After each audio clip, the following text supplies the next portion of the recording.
Donc la crème Nicolate, je vais vous présenter donc les ingrédients. Les ingrédients, pas très compliqués, c'est un petit peu comme une base en fait d'une crème pâtissière pour le coup. Nous avons quoi? Nous avons du lait entier, donc dans une casserole toujours entier. Nous avons des jaunes d'œufs. Nous avons une gousse de vanille qui va aller de suite dans le lait. Nous avons le sucre. La moitié du sucre va servir pour le lait et l'autre moitié de sucre pour les jaunes. Et ensuite, nous avons de la poudre à crème. Et en fin de cuisson, je vais mettre du beurre à 82% de matière grasse et la masse de gélatine que je mettrai à chaud. Tout simplement, hop là, ça glisse. Voilà. Allez, nous passons à sa production. Allez, donc là, nous allons commencer par la vanille. Donc la vanille de gousse, nous allons la fendre. Hop là. Tac, je mets tout ça à part. Donc, la gousse de vanille, je vais vous montrer. Hop là. Là, tu verras mieux, non? Ouais, super. Je suis bien là. Donc, ici, là, on a la petite queue donc, de la gousse. Vous piquez votre couteau entre les deux et vous fondez. Alors, faites-le sur une planche à découper, si vous avez peur de trancher votre plan de travail. Moi, je sais que mon bout de couteau coupe pas bien, donc c'est parfait pour faire ce genre de choses. Ensuite, j'écarte légèrement donc le brin de la gousse de vanille pour pouvoir récupérer l'intérieur ici. Et là, j'appuie quand même assez fort pour pouvoir récupérer donc toutes les graines de vanille dessus. Je le mets dans le lait et pareil pour celle-ci. Et puis voilà. Tac. Donc je récupère les grains et je mets en plus la gousse de vanille. Ici, c'est une gousse de vanille de quoi? Gousse de vanille de Madagascar. Alors après, suivant les crèmes que vous faites, vous pouvez choisir de la malgache ou de la tahitienne. Alors moi, j'ai une préférence pour la tahitienne, pour la crème pâtissière. Après, suivant les crèmes que je fais, donc là, on fait vraiment une crème pour le coup Nicolate. Et là, on y apporte de la crème fraîche, de la matière grasse. Donc, je préfère travailler avec de la malgache. Donc, la différence entre une crème Nicolate et une crème pâtissière, c'est l'apport de matière grasse? C'est l'apport de matière grasse, de gélatine, de crème fouettée. On est entre la mousse et la crème pâtissière. On est entre les deux, en fait, dessus. On est, j'ai même envie de dire, on est entre la crème diplomate et la crème pâtissière. Voilà, parce que c'est pas une diplo, du tout, du tout. Là, on est quand même sur une crème qui va être pochable. Ensuite, je prends le sucre, je mets la moitié du sucre dans le lait, que la moitié. Voilà. Et l'autre moitié, je réserve pour mes jaunes. Et de suite, le lait, la vanille gousse et le lait entier, donc le sucre, je le fais chauffer à tout petit gaz. Alors pourquoi? Parce que je mets de la vanille dedans. Et le fait de le faire monter à toute petite température lentement, ça va nous permettre d'aromatiser cette vanille et de l'infuser. Donc là, je le mets sur un tout petit gaz, mais vraiment lentement. Alors oui, ça va mettre longtemps, certes. Mais à côté de ça, je vais avoir une infusion de la vanille totale. Pour rendre cette infusion même encore plus réaliste, on pourrait également mettre une assiette. Je vais le faire devant vous. Voilà. Vous pouvez mettre une assiette en fait dessus. Le fait de mettre une assiette, on infuse, on chauffe. Tous les sucres et les arômes qui vont monter vont rester dans l'enceinte de la casserole. Donc c'est important quand on utilise quand même de la gousse de vanille d'assez grande qualité. Moi en tout cas c'est le cas. Donc on récupère tout ce qu'il y a à récupérer dans cet arôme. Donc pendant que notre lait et notre gousse de vanille infusent, nous allons mettre le sucre, donc l'autre moitié, pardon, excusez-moi, de sucre dans les jaunes d'œufs. Voilà.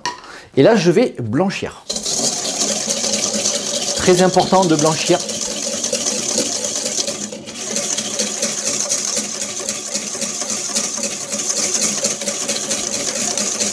Alors, pourquoi on blanchit en fait donc les jaunes et le sucre?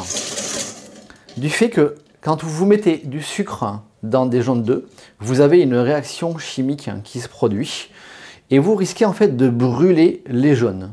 Alors pourquoi en fait dessus? Parce que les jaunes, vous avez une matière grasse donc très sensible qui est agressée par l'acidité du sucre Et on a des toutes petites bouloches qui pourraient apparaître, donc c'est des petits grains, des petits grumeaux. Au niveau du palais, la granulométrie en dégustation, ça ne passerait pas en fait du tout. Alors, pour éviter en fait ce genre de petits en fait désarroi, on blanchit. Le fait de blanchir suffisamment longtemps, ça va nous laisser en fait le sucre légèrement fondre et bien s'incorporer au jaune d'œuf et créer en fait ce qu'on appelle un écran total en fait au jaune.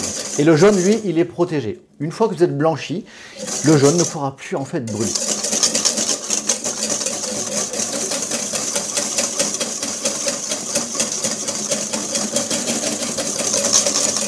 Voilà, donc là on commence à avoir une belle couleur hein, dessus. Hein.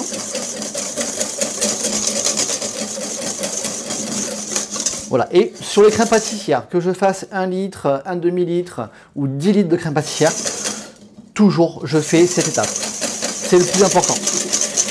Voilà, donc là vous voyez, on a quand même blanchi un petit peu plus. Hein, on est bien incorporé, le sucre est bien incorporé. Donc là je peux mettre la poudre à crème. Alors la poudre à crème ou la fleur de maïs, si vous voulez, vous avez le droit aussi. Ça c'est selon votre goût. Et on mélange notre poudre à crème. Voilà. Alors, vous allez vous dire en fait que le cul de poule est peut-être trop gros.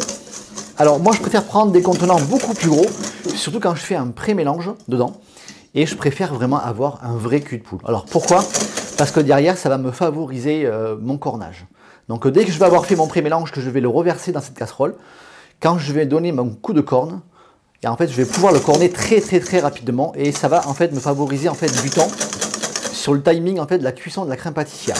Donc plus je gagne du temps sur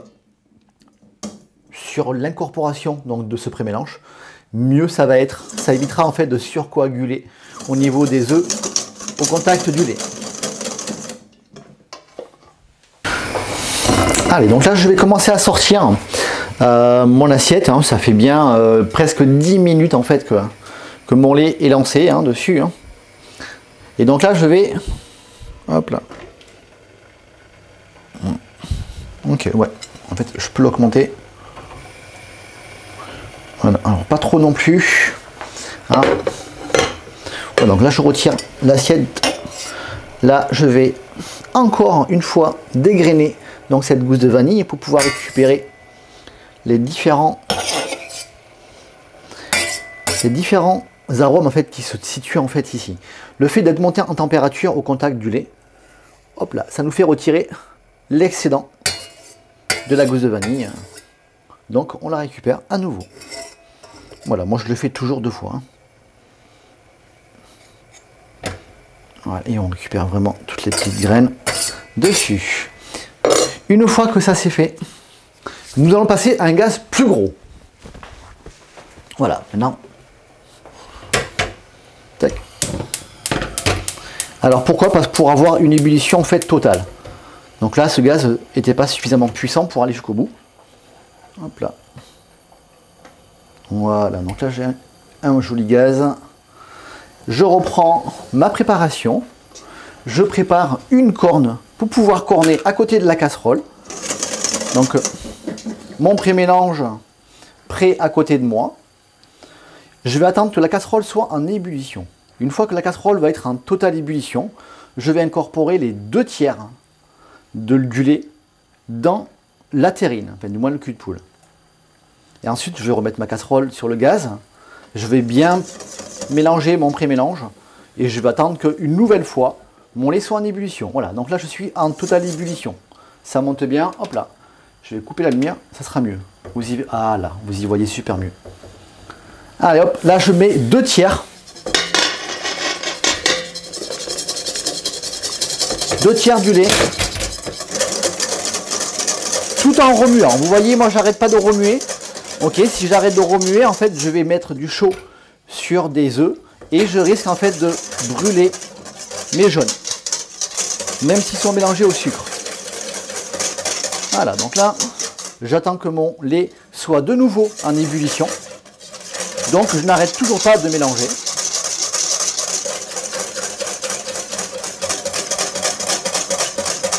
Voilà, donc là, mon lait est en ébullition. Je mélange toujours jusqu'à la fin. Voilà, et là je verse de suite. Et je mélange bien, je prends ma corne, je corne le plus rapidement possible. Très important. Voilà, et là je continue à remuer. Voilà. Et donc là je vais attendre la coagulation qui arrive assez rapidement. Donc attention, vous voyez je donne du mouvement à ma casserole. Voilà, donc là on a coagulé. Maintenant on a une mousse. Cette mousse, il faut la mélanger. Et une fois qu'elle est mélangée, on fouette très fort. Il faut vraiment fouetter. Hein. Et on baisse toujours pas le gaz. On baisse le gaz une fois que la crème pâtissière elle est bien lisse. Là je baisse mon gaz. Et là je vais cuire à peu près entre 15-20 secondes. Alors pourquoi je vais cuire? Je vais cuire pour atteindre une pasteurisation. Donc cette pasteurisation va me permettre de pouvoir préserver ma crème pâtissière beaucoup plus longtemps. Ok, donc ça va lui éviter d'avoir un développement microbien. Donc le fait de faire une pasteurisation, c'est de monter notre crème pâtissière à 85 degrés. Une fois qu'elle est à 85 degrés, je la stoppe. Donc ça va correspondre à peu près donc, à 15-20 secondes de cuisson. Voire 30 secondes de cuisson pour ma quantité que j'ai là. 1 litre de crème pâtissière est égal à peu près 1 minute de cuisson. Voilà, donc là, mes 20 secondes sont faites. Ma crème, elle est bien lisse, elle est brillante et elle est texturée. Et à partir de là, je prends le beurre, la masse de gélatine que j'ai pesée tout à l'heure et je mets tout ça de suite à chaud dans la crème pâtissière. Et voilà, et à ce moment-là, en fait, c'est plus une crème pâtissière. Voilà, donc là, on la prépare. On a quand même pas mal de matière grasse et de la masse de gélatine dedans. Et ensuite, on va attendre que tout le beurre fonde et la masse de gélatine fonde. Voilà, donc là, je vais attendre vraiment que tous mes petits éléments soient fondus. Hein. Donc la masse de gélatine, le beurre. Toujours hors du feu. Hein. Ah, toujours hors du feu, monsieur. Ça va de soi. Vous voyez, j'ai mis un torchon en dessous. Hein.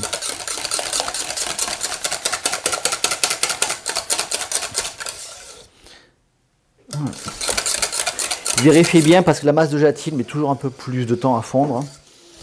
Voilà. Si vous voyez que si elle est trop congelée, vous pouvez la couper en plein de petits morceaux. Ça vous évitera d'attendre longtemps. Voilà, moi je la vois encore un petit peu. Donc voilà. Là on a une jolie crème pâtissière qui est faite, même si c'est plus là, pour le coup, une crème pâtissière. Vous voyez, elle est bien filante quand on la tire. Hein. Ok, voilà. Donc là, elle est bien texturée. Allez, je retire mon fouet et je la coule directement sur mon film alimentaire. Donc là, je viens de tirer un film alimentaire et de suite, je coule cette crème le plus fin possible sur notre film. Voilà. Tac. Ensuite, je vais couvrir de suite ma crème pâtissière pour l'éviter de croûter. Ok, je dégage vraiment le film sur le côté en évitant le maximum de bulles d'air. Et là, je vais la mettre 15-20 minutes au congèle, à moins de 18 degrés, pour la faire refroidir le plus rapidement possible. Je vous rappelle qu'une pasteurisation, c'est une cuisson, hop là, c'est un tout petit peu chaud, une cuisson à 85 degrés. On la filme et direct au congélateur pour la faire rechuter à 4 degrés le plus rapidement possible. Je vous rappelle que la pasteurisation, c'est vraiment pour éviter un développement microbien.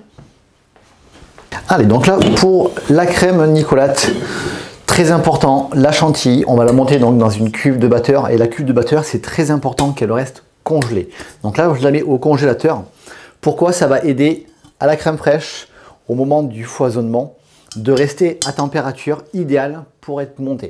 Si jamais vous ne le faites pas, vous allez prendre le risque de faire trancher votre chantilly et qu'elle ne monte pas et qu'elle sable ou qu'elle bouloche avec la matière grasse. Donc la matière grasse va se séparer du lait et donc là, ça ne va pas le faire. Donc moi, je le fais au congèle direct.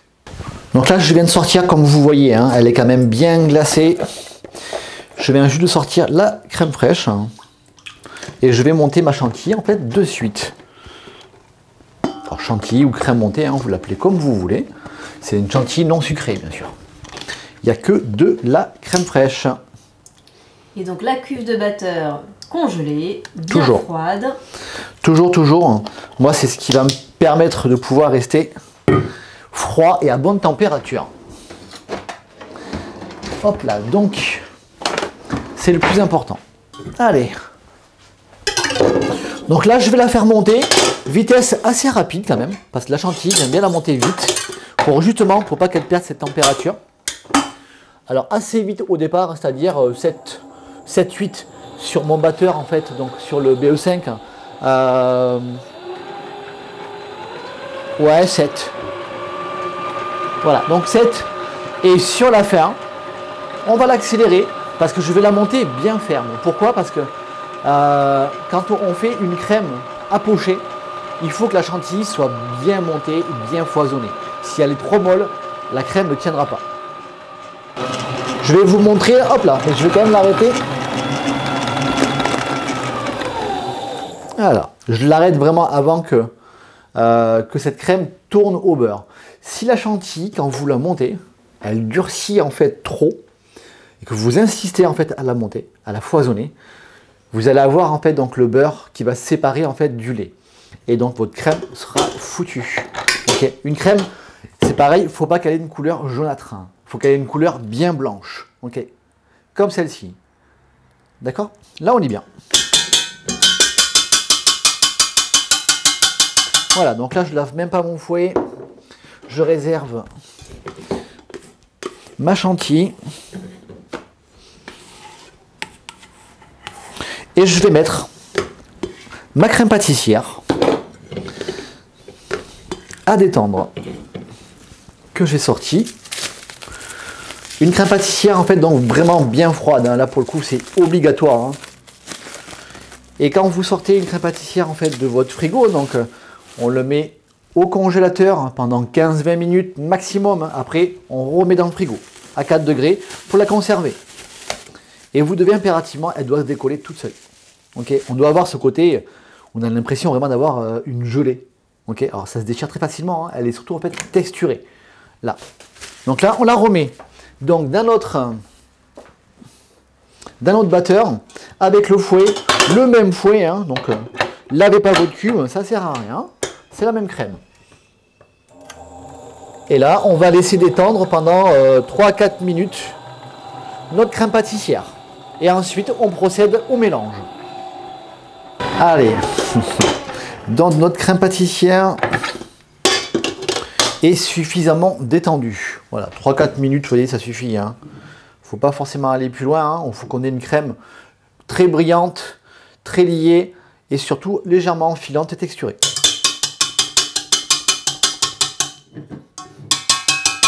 Une très belle texture.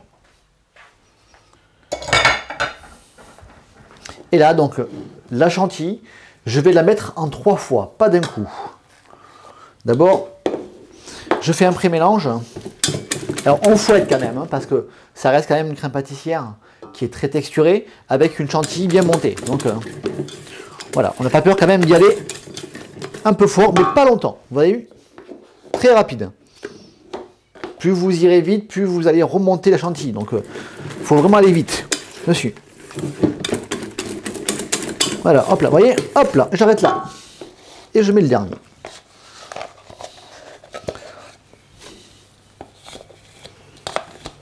Si jamais vous avez des petits grains, enfin, ça veut dire que vous avez été légèrement trop loin pour monter la chantilly.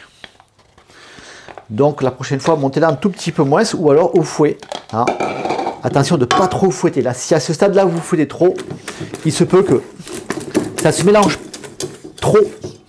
Et ça refouette, ça refoisonne. Et en refoisonnant avec toutes les masses, voilà, il se peut en fait qu'on ait une granulométrie dessus. Okay. Et là, c'est pas forcément très bon. Là, elle est bien lisse, elle est jolie à souhait. Voilà, donc là maintenant, ma crème, elle est terminée. Donc voilà, ma crème Nicolate est prête à l'emploi. Alors je vous rappelle, c'est une crème qui peut servir pour plein de choses. Vraiment, là pour le coup, moi je l'utilise pour de la pâte à choux, je l'utilise également pour des tartes, Je l'utilise pour mes crimelés, donc mon gâteau signature. Je l'utilise pour même faire des montages en fait d'entremets, pour essayer de diviser. Enfin, pour le coup, en fait, c'est une crème. En fait, on aurait pu en fait l'appeler la crème MacGyver en fait. Elle sert un petit peu à tout quoi. Voilà, non, pour le coup, c'est vraiment une super crème. Pourquoi? Parce que gustativement, elle est super légère, super onctueuse, et elle a une mâche qui est très intéressante. Et là, en termes de conservation, concrètement, là, en termes de conservation, ben voilà, tout simplement, vous prenez une poche. Hop là. Par exemple, vous mettez votre douille dedans. Ok, vous serrez la douille. Hop là. Si vous ne voulez pas vous en servir en fait de suite, vous n'êtes pas obligé de la couper. Ok. Parce que moi, souvent de fois, je le mets dans ma poche. Et ça me permet en fait de conserver ma crème déjà dans la poche. Donc au frais, au frigo? Ah oui, au frais, au frigo. Hein. Voilà. Tac. Pendant combien de temps c'est ça? Alors ça, c'est une crème en fait qui va se conserver à peu près 4 jours au frigo maximum. Ok. Sur une tarte, vous la vendez pendant 2 jours. Donc pas plus, mais c'est surtout en fait une crème qui est congelable. Là pour le coup en fait vous pouvez pocher et bloquer. Et donc là, ça vous sauve en fait votre mise en place parce que derrière vous allez vachement plus vite. Vous pouvez également en fait prévoir ce genre de crème où vous avez de la crème à disposition. Quand vous voulez, vous avez une tarte à faire, bam, j'ai de la crème, je fais une tarte. Bam, ah, j'ai un chou qui me reste, je ferai un chou, bam, je fais un chou. Enfin, c'est une crème qui est multiservice, multipochable. Voilà.